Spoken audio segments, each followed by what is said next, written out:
Next up for some more deep thoughts is Brett Scott.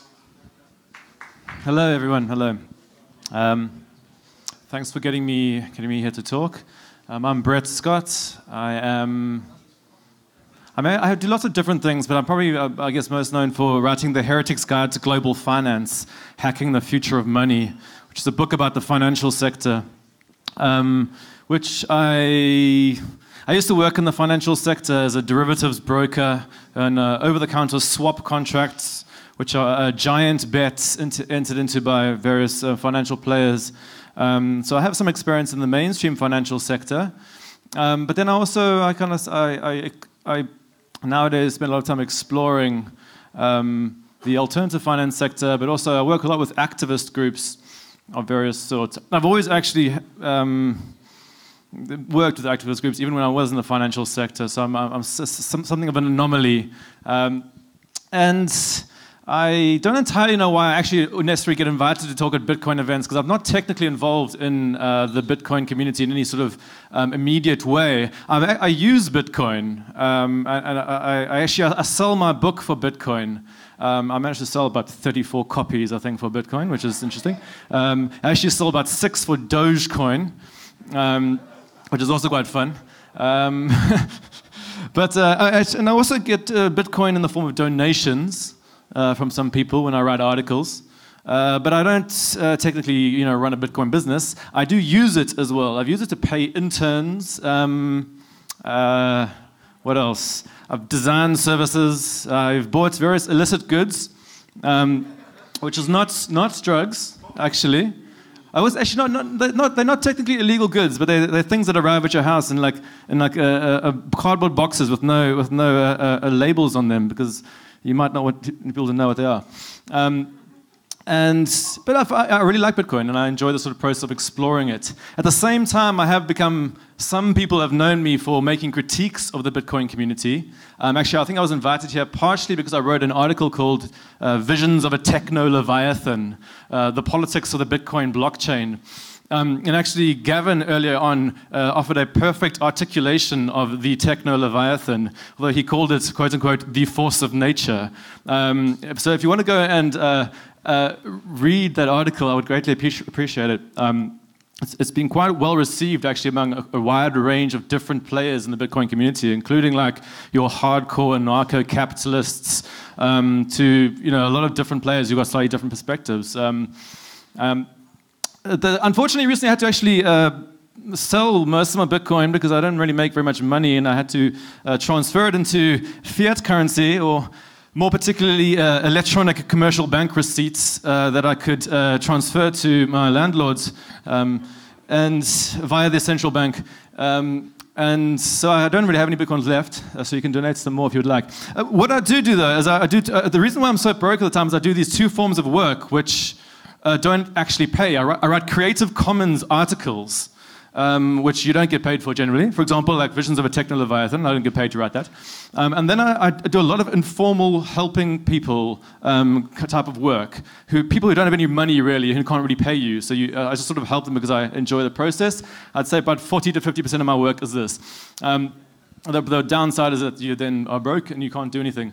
But one particular strand of groups that I get is people who want to start new alternative currencies. So I thought maybe tonight, with a very long introduction, I would maybe give some reflections on some of the sort of types of people I've been finding, trying to do things that are slightly different to Bitcoin in a way, and the kind of sort of visions that people have been having, and in a way maybe some of the implicit critiques that they've been sort of trying to make. And then we can talk about some other things, as well. And actually, I had quite an interesting conversation with this guy called Garrick Heilman. He's a guy at LSE. Do any of you know Garrick? He's a cool guy. He comes from quite a sort of Silicon Valley-ish kind of mainstream kind of background, but he's a very thoughtful person. You read some of his stuff. And I sent him an email. I was like, Garrick, well, why can't I find any really good writing about Bitcoin? I'm looking for really good critical writing about Bitcoin, not just people who are just slating it for the purpose of it. There's lots of people who slate Bitcoin, and there's lots of people who kind of write this sort of praise-singing hagiography for it, trying to sell products. But there's very little stuff in between. They're kind of the type of people who actually maybe use it and actually engage in it, but actually write critical content. There are a few people, who do it, but And Garrick suggested, well, there's various problems when there's community dynamics when you're trying to like start new stuff. People don't want to engage with critics stuff because you're already on the back foot and so on. But then he said, one of the best ways of sort of looking at the critiques of Bitcoin is to go to the altcoin community, because actually a lot of the altcoins are almost like the sort of conscience of Bitcoin, maybe. They're kind of like the things like, you're failing at something, and we're going to try to create something different to try and so actually a lot of the critiques about Bitcoin are implicit in that community. So a couple of examples of people who've approached me recently, or actually over the last year. So this is like a year in review, maybe. I met some guys earlier in the year trying to start a cooperative coin. It was like the co-op coin. The obvious critique was the current Bitcoin community, something about the way that the coin is structured is not encouraging cooperative behavior. And we want to create an alternative coin that encourages people to somehow engage in more cooperative activities. Not only in the actual sort of like use of the coin, but also actually in like what type of activities you use it to engage in. That actually failed, didn't really go anywhere. It's sort of like on the back burner, I guess, and they haven't quite worked out how you would create this cooperative coin. It was an interesting example of an attempt to try and make some kind of critique. Then more recently, for example, I've had guys come to me from something called Carbon Coin. Now this is the ecological critique. It's like the process of the Bitcoin mining, or something's happening here. Like it's too resource intensive. We want to create something which has a lower resource intensity. And actually, the whole point around Carbon Coin was like we're actually going to create a system whereby we offset our electricity costs while we're doing it. I'm still, again, I'm not really sure if it'll work or not, but it was kind of a pretty interesting critique and an attempt to advance an alternative. Then perhaps one of the most interesting ones I've come across recently was from a guy called Enric Duran. Do any of you know Enric? If you're involved in the left-wing anarchist community, you'll definitely know Enric. He's quite famous for defrauding or expropriating money from about 39 Spanish banks by deliberately getting loans from them and taking the money and giving it to activist groups as a kind of, and he's called the Robin Hood of banks. And again, Enric and the kind of like the radical Spanish community, anarchist community, have a similar critique about Bitcoin. It's like we do not feel as the anarchist community that is actually doing quite what we wanted to do here. We want to create a new coin. Well, they actually kind of hijacked an old one called Faircoin, and we're going to try and use this as a way to create systems of wealth transfer from more powerful nations to less powerful nations. So kind of getting onto like a little bit of what Vinay was talking about there. There's numerous problems with Faircoin, which I told Enric, but we can go into those. I mean, maybe afterwards. But I thought it was quite another interesting sort of attempt to critique. The strange thing, though, is some of the critiques that I've come across when people approach me don't necessarily come from the left-wing community. One of the most interesting examples I've had recently, some guys contacted me I won't tell you who they are because I don't want to, slate them. But they approach me and they won't tell me who they are. It's like, we are a foundation. We have a new idea for a currency we're going to drop out of the sky into society. Would you like to collaborate with us? And I was like, well, I don't know who you are. Why will I collaborate with you? You must tell me who you are, because it's absurd. I will collaborate with somebody I don't know. But why do you need to know who we are? You could turn us into the authorities. It's like, well, maybe you are the authorities trying to turn me in. I mean, what the fuck are you talking about? Like, I'm a human being. And anyway, long story short, it turns out it's actually some students at LSE, because they agreed to meet me. So I was like, come on, stop bullshitting around. Let's just talk about this. I'm not going to fucking turn you into the NSA. So I'll go and meet these guys. And it was really interesting because you could tell it was like a young guy who was struggling with. He liked the idea of doing something, but he didn't quite know how to articulate his sort of like his critique of society. The main problem, though, is like he was actually like what you would define as a conservative libertarian, and he's like, the problem about the Bitcoin community is not libertarian enough. The problem, what we need to do, we need to create a basic income system where we airdrop currency, the same amount, to every single person in the world. And that means we can then let the free market run, and if anybody gets screwed, it's your fault, basically. So if you have an equal playing field to start off with, you can't complain if you get screwed. I'm sort of paraphrasing him a bit. That's not actually what he said, but that was a basic underlying implicit motif, right? I don't care about this ideology, whatever. But what I was more interested in was the belief that he could drop a technological solution into a group of people and expect it to work. You know, like throwing a grenade. And I was just like, dude, we were at the British Library when we did this. And I was just like, go to people in society and tell them about your plan, and they will tell you to fuck off, literally. Like, how do you and this is what I guess. He actually took us on board. I'll give this guy credit. But what was really interesting, he had been captivated by this notion of the technological escape, which is something I kind of get to in the Techno Leviathan article. This idea that you can just create societal change by creating this like sort of elegant technological solution and sort of just like lobbing it into society without actually spending 6 years wandering from door to door, talking to people, holding community meetings, actually trying to convince people about this stuff. Probably more than 6 years. I mean, imagine probably like 20 years, actually.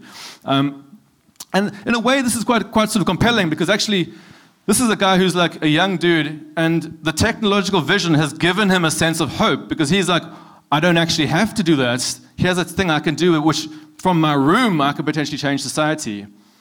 The problem is, as sort of Vinay points out, is like, actually, when you actually go into society, it turns out that this utopian, dystopian, whatever you want to call it, vision doesn't quite work because people just reject it. And so I guess those are some couple experiences. Actually, I'll give you one last one. I don't want to waffle on for too long. This is a very unstructured talk. I wrote down all these like random notes on this piece of paper here. Interestingly enough, this piece of paper comes from the World Congress of Accountants, where I was a few weeks ago. Actually, this is the one fascinating thing about my life. I got all these different events and these different crowds. The World Congress of Accountants is 4,500 accountants from around the world deciding on what the new global accounting rules are going to be.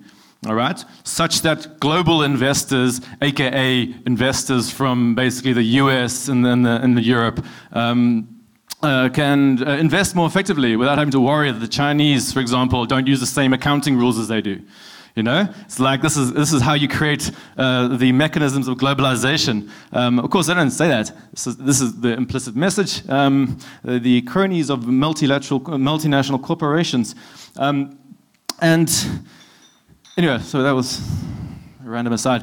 One fascinating thing I've noticed with so the anarchist community. I went to Greece recently, and I was working with some guys on who would define themselves as being anarchists. If you go to Greece, which is considered to be like quite a slightly fucked country, although it's actually not as like. It's got a lot more. It's got an interesting social structure that allows people to actually not necessarily have that much money but still survive. A few of us went into a Greek place called Volos, and we were working with a local currency group there called the TEM, which is a mutual credit system. And there was a couple of cryptocurrency people or sort of supporters with our group, and we approached these guys in the TEM, and we were like, well, some of them were like, have you considered using cryptocurrency solutions for your attempt to create a local currency? And the guy was like, oh, no, of course not, because we're trying to solve a local problem. You know, we believe in community solidarity here.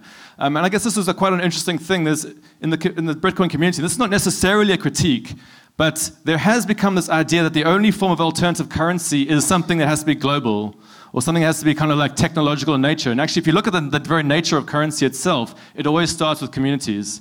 And actually, there's an interesting, I know, really, really amazing coder who said part of the problem about the technology community is they attempt to find technological solutions for social problems. What I try to do is to create social solutions for technological problems. You can read into what you want, but the whole point is that I start from people and then think about the technology. I don't start from the technology and then think about the people. And this is a really, I mean, what I would like to see with the Bitcoin community going forward, and I have different views on Bitcoin. I think there's some very interesting stuff going on. I would like to see like that almost being as a sort of base level principle. Let's start with actually going out to society and like looking at people, how they interact, and then thinking about how you tailor this to actually interact with that, rather than being the sort of defensive mindset, which is this kind of, well, if you don't like it, then screw you, or all this kind of stuff. And I think that's where the really interesting stuff comes in. I'll quickly do, as a last sort of closing point, a little bit about some of the things I would like to see in the next coming year. As you can see, like maybe what I am personally searching for is I'm trying to create, in a way, a slightly alternative voice in the Bitcoin community. Or just like a countervailing force. And I think it's actually, the fact that me and Vina have been speaking here tonight, actually, I think is a tribute to the fact that, the community will allow slightly, like, a bit oddball critical voices on. And that's actually really impressive. Actually, the last time I was on the stage, I was doing the same thing, which was, I could talk about it, but we're talking about the gender dynamics in the Bitcoin community, which wasn't a popular topic at all. But it was impressive that people allowed me to talk about it. So, a few things for the year going ahead. What I'd really like to see. I've already mentioned the first one, the social point. I would really like to see the Bitcoin community also engaging properly with monetary theory. That sounds a big thing. I've noticed there's an appalling lack of, well, not appalling, that's a bit too much, but even among mainstream top Bitcoin commentators, the monetary theory isn't good enough. It's too much focus on the tech. There's not enough focus on the social and cultural dynamics of money. I have actually been in situations with quite top people in the Bitcoin community who actually believe that money is a commodity. Okay? Now, I'm sorry that sounds condescending, because this is quite a popular belief in society. This is absolute bullshit.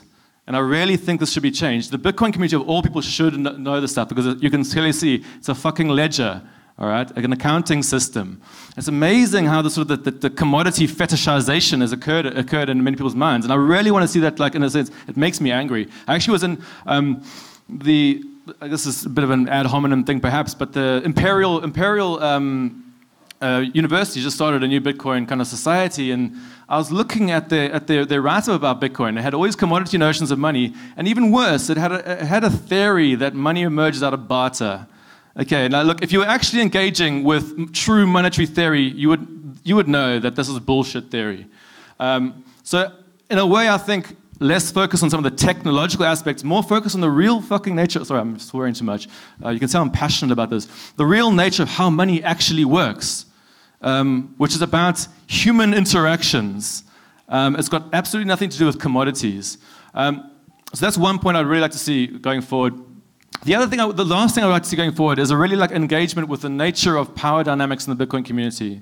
One beautiful thing on Bitcoin, and which people focus on a lot when we were talking, is the empowering element to individuals. Like, look, I am entirely down with this notion of the potential empowering nature of Bitcoin for various different things, and not only Bitcoin, the Ethereum and all that kind of stuff, and and blockchains in general.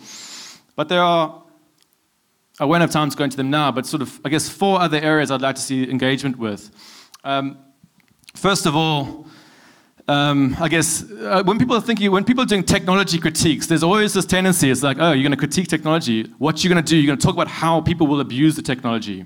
This is the main line of technological critique in society. It's like, oh, the NSA will abuse Facebook, or they will screw you via your information. So what about people using technology to screw you? And this is, of course, like actually in the Bitcoin community, this critique comes about stuff like, are the miners centralizing everything? What's the Bitcoin Foundation doing? These are important debates. But I think the equally important debates are stuff around the nature of the technology itself. All right? This is a much more subtle line of technological critique, and this is what I was talking about in the Techno-Leviathan article. When you actually, let's go back to Gav's talk, and I enjoyed Gav's talk, but look what was actually being said there. We don't like one power system, right? We would rather contract to another power system, all right? We just happen to not really be able to view it that well because it looks kind of like a force of nature. I can't perceive it as a power system because I don't know how to look at technological power.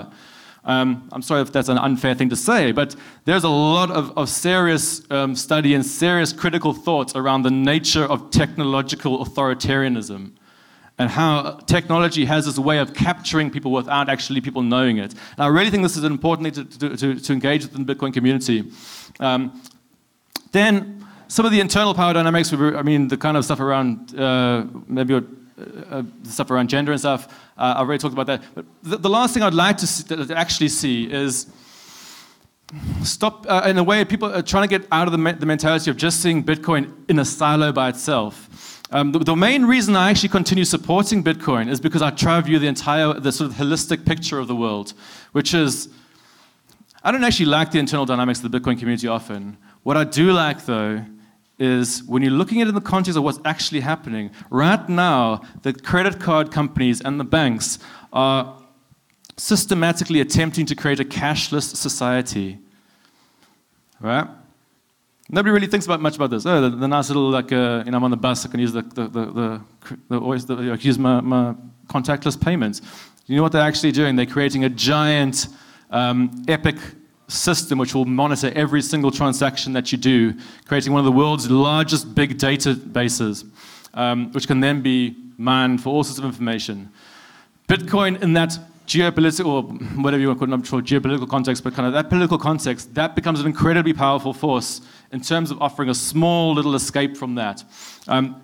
You can see it's a very different analysis when you're looking at it from this bigger perspective. I don't think Bitcoin will ever take more than maybe, say, 3% of transactions, but those 3% are incredibly important in that context. It's a bit like cash right now nowadays. I'll go on a bit of a rant, but if you have any questions to kind of... Okay, so earlier you spoke about somebody who's a libertarian and they spoke highly of unconditional basic income. Yeah. You said that was a right-wing theory, but many left-wing economists are also... Yeah, it's a beautiful cross-ideological thing. Yeah, so all spectrums of the political spectrum. Yeah, that's why I support it. Yeah, you do support it. Yeah. I thought you Well, it's a beautiful political thing. You can get all these kind of like people from different communities. That's always the best type of political solution. Because that would be, I like the idea of unconditional basic income, and I think the best way to distribute it would be... Sorry, I mean, I wasn't meaning to be like, I was straw-manning the position a bit because I'm, tired. And, but I think it's a cool idea in many ways. Although it'd be interesting to see what its effect on actual market prices would be, Would you suddenly see massive spikes in the price of, like, say, smartphones? It's people using their basic income to buy luxury goods rather than basic goods.